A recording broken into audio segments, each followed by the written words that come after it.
Hey, Paul. Hello, Lisa. How are you? Hello. Good morning. Good morning. Can you hear me well? Yes, I hear you perfectly. Great. So where are you located right now? I've seen your Instagram. You have been traveling a lot. I'm in Stockholm now. Oh, of all places. That's so nice. Is it your first time in Stockholm? Yeah, I like Scandinavia a lot, so I like Stockholm. Awesome. So, Paul, well, first of all, thank you so much for well, you're actually our model a few weeks ago for Funky Fat Foods. Unfortunately, I couldn't join the meeting, well, the photo shoot, but the pictures turned out amazing. So, thank you so much for joining that. It's really cool.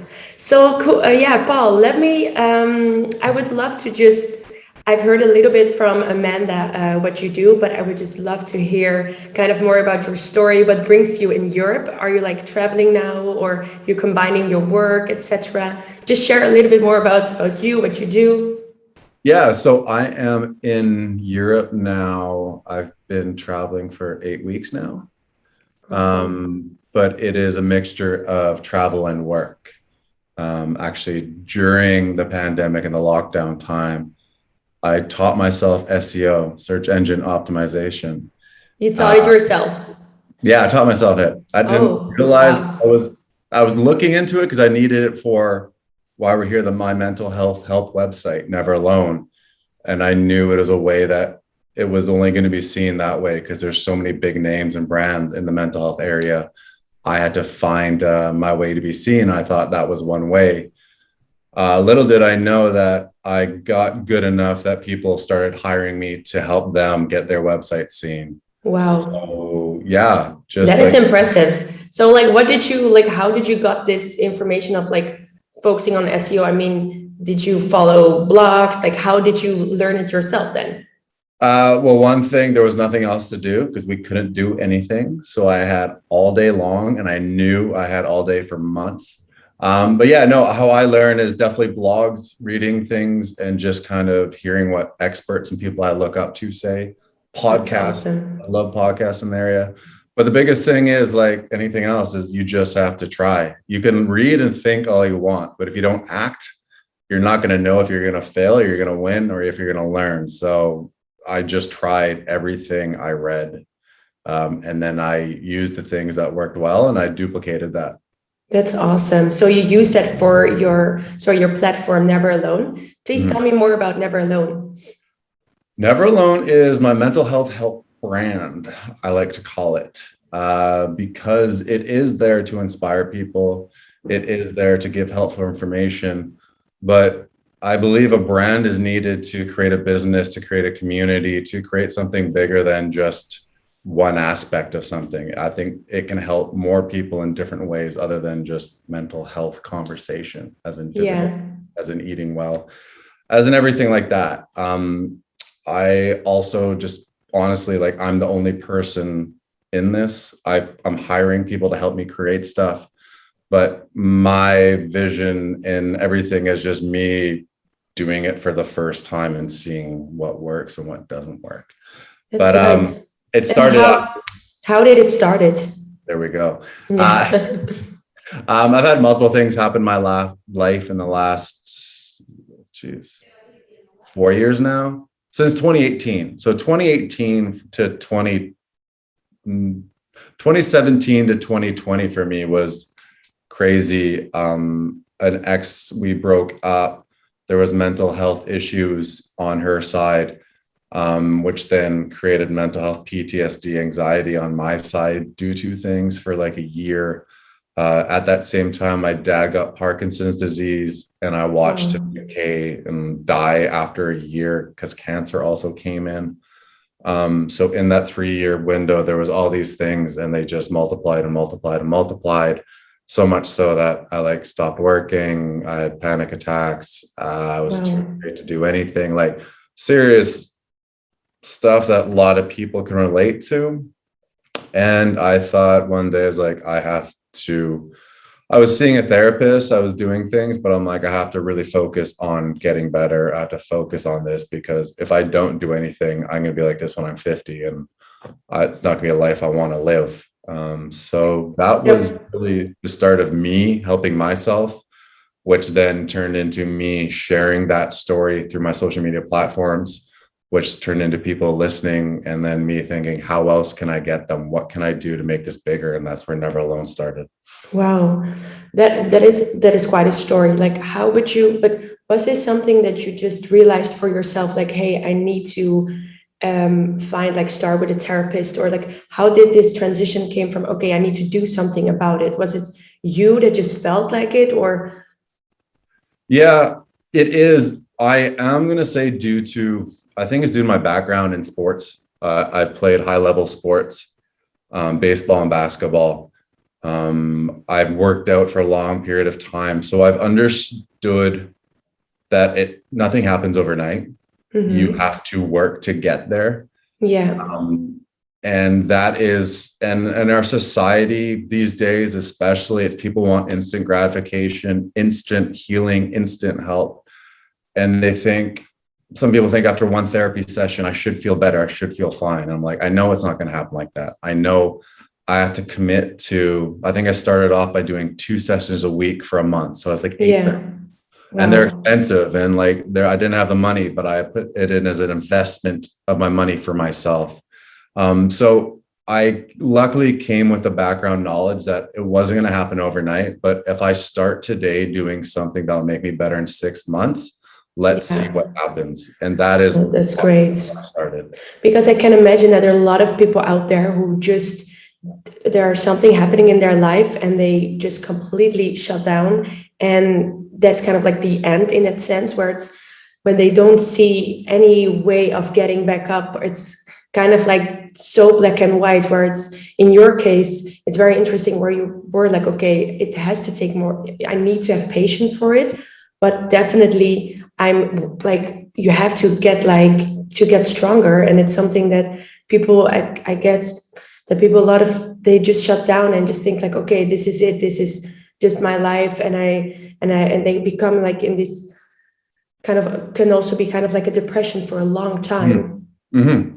No, I agree. I don't want to put words in anyone's mouth, but I think that is the way a lot of people are about a lot of things, not even just mental health, just like can't find a job, can't lose this weight, I can't. And it's like, no, you can, if you're willing to take the time, if you're willing to, not see any gratification, you're not getting anything out of it for 3 to 6 months. Because really, what's 3 to 6 months of your life? Like, it is really nothing. So why not try? Absolutely. And why not see what actually happens instead of just thinking, I know the answer, there's no point doing it. Yeah, no, that's so interesting. But then, so you did the sessions. What else did you do besides like having a therapist? What did you do yourself? Was it, so you already mentioned like you did the exercise. What else did you do to? My morning routine actually became kind of the catalyst to help me move forward. I had never had a morning routine prior, and a morning routine as in like taking time and like 30 to 40 minutes of your morning to dedicate it to whatever it is. Anything before that, and I was like 29 at the time. So before 0 to 29, especially when phones became easier to look at, I'd wake up right away, like, one eye open my phone, click it, and see what happened on social media, see if I got a text message, see what emails are like. And that was like right away, I'd get my mind into this headset of, here we are, let's take the bombardment of the world, and I'm not even open for it. So, and it's only actually receiving instead of taking time for yourself, where you first put your, like be grounded instead of just getting all these information in right away. Definitely. So I was reading a lot of like personal growth, not mental health, but just personal growth, and experts and all these people that are business entrepreneurs and stuff like that. And they talk about their morning routine. They talk about this, and they all had their different reasons for it. And I thought, well, if they did it, then why don't I do it for this reason? So, I started it. My main goal to start was not to look at my phone for at least like 20 minutes. That was really just the first goal. And then I tried to put things inside that 20 minutes that would be helpful, like, journal, Nice. Maybe meditate, which meditating for me is like sitting there usually for 2 minutes and then leaving. Yeah, I'm so bad at it. I really like, I Yeah. would love to do it, but it's tough. I respect it so much when people can meditate like for 20 minutes. For me, it's like 2 minutes is already, I'm feeling really good if I do it. You're trying, so it's good, Yeah. better than not. Yeah. So, So yeah, journaling, meditation, journaling, no phone. no phone. Essentially, it was, and then I added like reading, and it was kind of sitting. I had a big, nice like glass window, and I could look outside. So really, just being in the moment at 6 a.m. in the morning. But the biggest thing was, it was the hardest thing was not looking at my phone to start off. Like for the first 3 weeks, I remember like I would be waking up, I could not look at it. But then I'd go and like make my bed, I'd shower, I'd get like a hot lemon water, and I'd be like clasping, like look, playing with my fingers, just wanting to swipe up my phone and look. So that was the Wow. hardest thing at first. So I realized that I couldn't do 20, 30, 40 minutes within the first week. I had to slowly, once again, slowly work my way into things. So I think I did 5 minute max for the first 2 weeks, and that was all I could mentally handle without looking at my phone. And then Wow. it became 10 minutes and then 20. And I think by the third month, I had created a 40-minute routine that I could comfortably do. And that I slowly, it wasn't really comfortable to like really get it tuned in for like another 6 or 7 months. But I finally did. And that definitely did help me out mentally, because it started my day in the right foot. Yeah. Gave me a chance. Even if I didn't feel good, I could do that and go back to bed and say, at least I did this today. Yeah. No, that's very good. And it sets also like your own kind of, instead of receiving information, I can imagine when you just open up your phone and you get already, I don't know, like it can be just an image on Instagram that can already put your mind off, or can already maybe make you in maybe in a negative energy. Well, to this, it's all about your own energy and your own type. You can set the tone for your day. Definitely. And that was it. Yeah. You'd be like triggered by these things that would Exactly. rile you up, but for no reason, but you just saw it the first thing in your day. So that was all you had in your head. So yeah, you're totally right.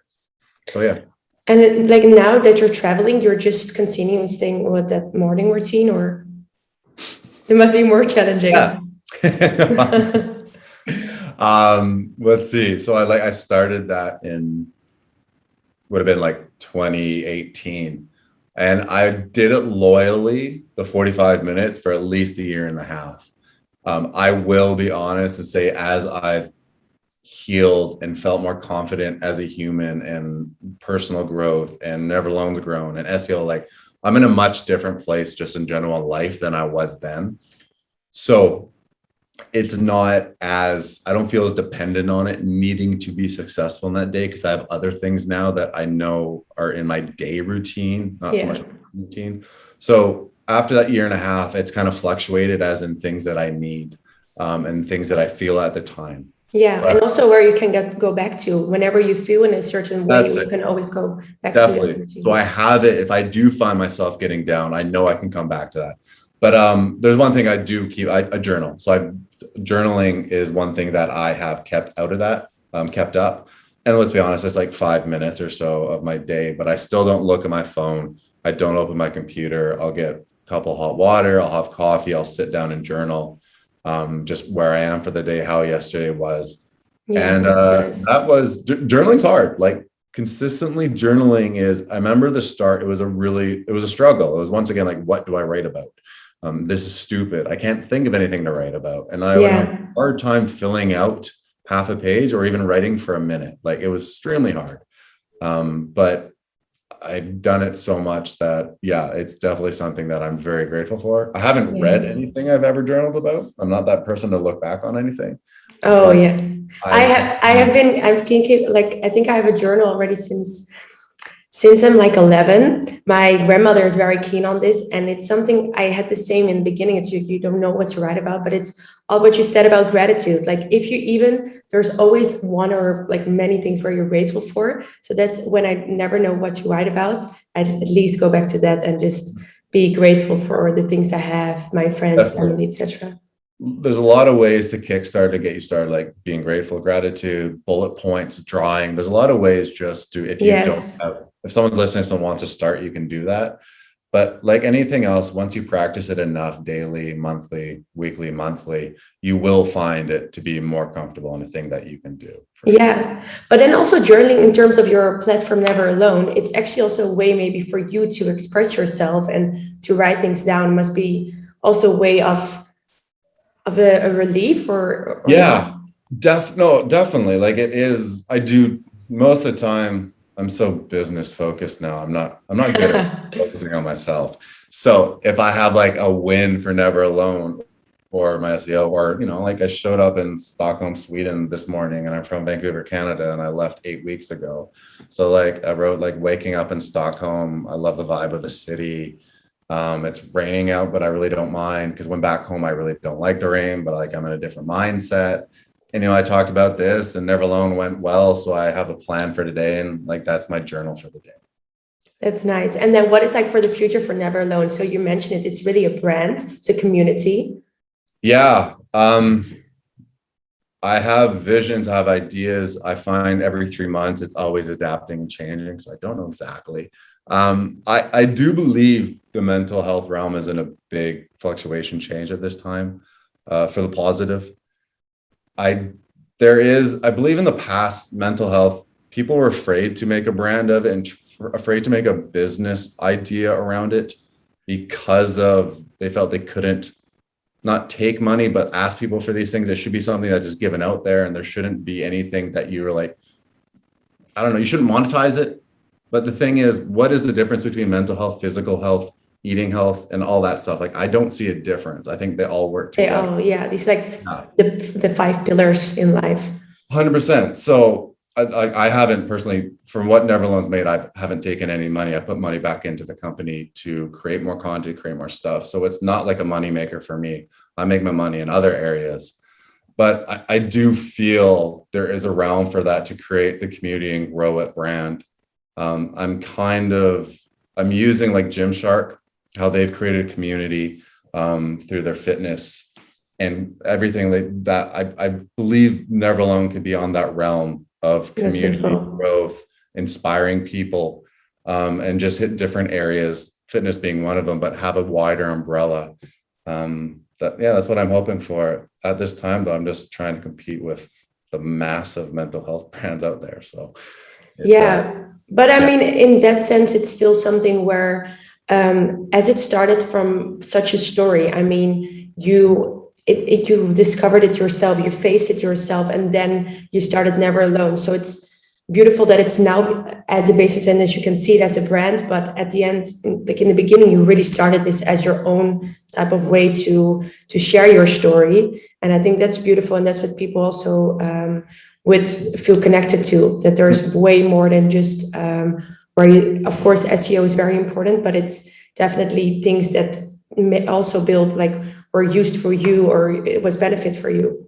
Yeah, no, you're 100% right. I get stuck in like the business, mental health. Like it's a weird thing because navigating, trying to figure out what will help me grow. Thing is, if it's not seen, I got no chance. So that is like the business side of things. Yeah. But it is definitely like for me, actually, Never Alone. Like I wouldn't have got out of the mental health hole I was in without Never Alone. Like it gave me confidence. Yes. And I grew as a person. So no matter what happens with it, that took me out of a place, and I'll always be grateful. Yeah, that's beautiful. And to have a face on a mental health brand and just this general thing is a big, like you said, it's a big thing because I think a lot of these other areas, they don't have a face. It's just a government entity or it's someone doing something, and there's no actual, it's hard to get that human connection. So it's a positive thing. Who knows what it's going to turn into, but I'm going to keep growing it one. Yeah. No, that's beautiful. And talk about like food and exercise and stuff. Like that's my favorite topic when everything related to foods. What is it? Do you follow any specific type of diets or any specific type of? Definitely not traveling. It's really hard to follow something. Well, I mean, Stockholm, they're very famous for their food, and it's super healthy and organic. And yeah, definitely. There's healthy and organic. Like when I'm at home, the last kind of things that I was doing for the last couple of years that helped me feeling good, but also helped me mentally and with my anxiety and depression was intermittent fasting. You still do it? Well, not here as much because it's harder to keep on track and do stuff.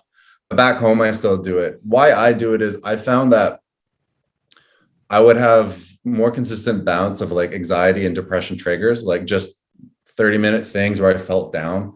A lot of that would relate to what I ate and what was sitting in my gut. So as in like a heavy meal that I couldn't digest, most likely an hour later or 30 minutes later, I'd be like, you would lose energy, but with that energy, I would kind of get into a funk and something like that. A high sugar kick in the middle of the day would start doing it to me, and I didn't recognize it when I was younger, but it probably happened then. I just wasn't mentally thinking about that situation. So I'm definitely down for cleaner foods, more healthy. They don't have to be boring. You don't have to have stuff that you don't like the taste of, but you can find things that your body can digest and go through. And that is an area I'd love to talk more, and I'm going to talk more on my brand and just as myself, when I can manage to kind of do more in that area and give a lot of value. But watching what you put into your body is a huge thing about what your gut and brain react. 100%. Before I started to follow the like a low carb keto approach, I was the thing that you're mentioning about like during the day, like eating too much sugars, for example, would like totally the first 30 minutes I would feel great, and afterwards I will feel so sluggish and like bloated. And it's something that at the end, like I felt it in my energy that I thought like, okay, this is not the way how I want to feel. And that food is so important to what we consume, because it can really like, it can set your day. If you're eating clean and knowing what you eat specifically, it contributes to so many things. Yeah, no, so it really does. Really does. Yeah, no, it's like definitely to not like only have it for the physics, but definitely more like what's inside and how you feel afterwards. It's great. Oh, and by the way, I saw a post of yours that you're doing microdosing as well. Oh yeah. So you're no. Okay. But tell me more about this. Like, what do you do and how often do you do it? I've been doing it on and off for like 5 years now, probably. Is it something that you're like doing it monthly or? No, so like first of all, in Vancouver, it's always pretty easy to get some sort of drug. It was always this easy general in the past. Now it's a pretty great. We actually sell psychedelics, mushrooms, and like even LSD I've seen online. Really? Yeah. It's a great area. It's a gray area, but like there's more and more brands, and like people are making brands out of it and selling them and shipping them. So it's pretty wide open out where I'm from. I started microdosing when I was going through my PTSD and anxiety from my ex. Just for relaxing purposes? No, actually, this was more the entrepreneurial side. I was a personal trainer at the time. And I realized that social media could be an area where maybe I could find some income later on in life. So this was about 6 years ago when I built my Instagram up.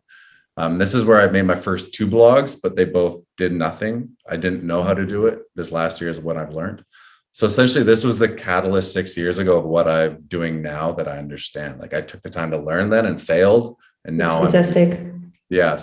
But why I did it was like listening to Joe Rogan and Tim Ferriss, and like it was listening to entrepreneurial blogs and stuff like that, personal growth, is they were doing them because it helped them with their work day. They could focus more, they could do these things, they could stay energized. Because I was, instead of dealing with distresses in my life, I was working. Healthy, not healthy, you take it how you want. But I needed to focus more, and that was one way to do it. Then I realized it was helping with my anxiety. So when I was taking a microdose, those cloudy days, mentally cloudy, became kind of more acceptable. I was able to be out in public and have a conversation with someone and not feeling like running away.